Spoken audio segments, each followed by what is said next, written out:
रायपुर दक्षिण के उपचुनाव में प्रचार के लिए पहुंचे कांग्रेस प्रदेश प्रभारी सचिन पायलट ने यहां आयोजित आम सभा को संबोधित करते हुए कहा कि उपचुनाव के माध्यम से यह संदेश देना जरूरी है कि कांग्रेस पार्टी ने नौजवान को टिकट दिया है, वो अच्छा चुनाव लड़ रहे हैं। तो दूसरी तरफ उपचुनाव में पूरी सरकार लगी हुई है। पायलट ने कहा कि कांग्रेस पार्टी के नौजवानों के ऊर्जा के बल पर चुनाव जीतेगी। सचिन पायलट ने कानून व्यवस्था को लेकर सवाल खड़े किए और कहा कि आज जो हालात बने हैं उसके लिए सरकार जिम्मेदार है।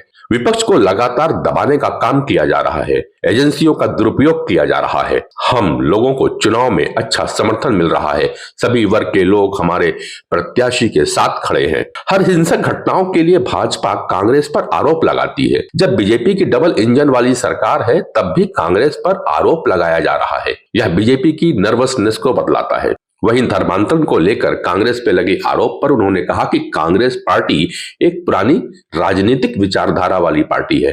कांग्रेसी अपनी जिम्मेदारी समझते हैं, जनता के सामने हमारा काम है और जनता निर्णय लेगी।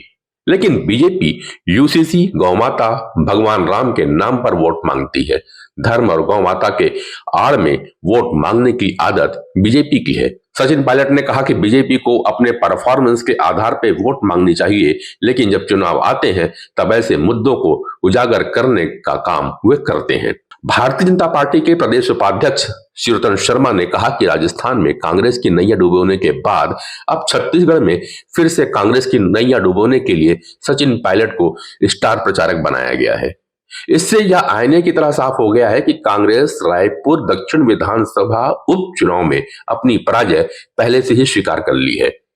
शर्मा ने कटाक्ष किया कि कांग्रेस ने अपने स्टार प्रचारक की सूची में जिन लोगों को शामिल किया है उनमें भूपेश सरकार मंत्री रहे टीएस सिंहदेव, ताम्रध्वज साहू, शिव डहरिया, मोहम्मद अकबर, मोहन मरकाम, रुद्रगुरु, रविंद्र चौबे आदि ऐसे कई नाम शामिल है जिनका अपना ट्रैक रिकॉर्ड ऐसा रहा है कि कांग्रेस की भूपेश सरकार 2023 के विधानसभा चुनाव में ताश के पत्ते के महल की तरह बिखर गई थी।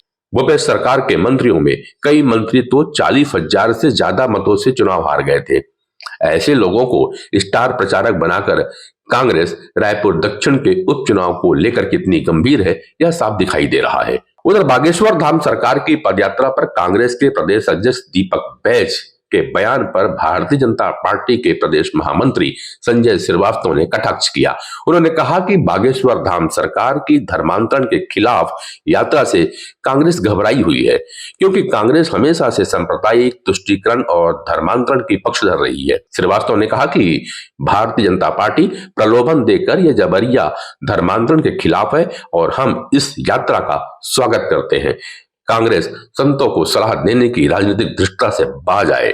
श्रीवास्तव ने कहा कि जिन कानूनों पर कांग्रेस को विश्वास नहीं है, जिस कानूनों का उल्लंघन उनके प्रदेश के नेता और बाकी नेता करते हैं, उनके मुंह से कानून की बात कतई शोभा नहीं देती।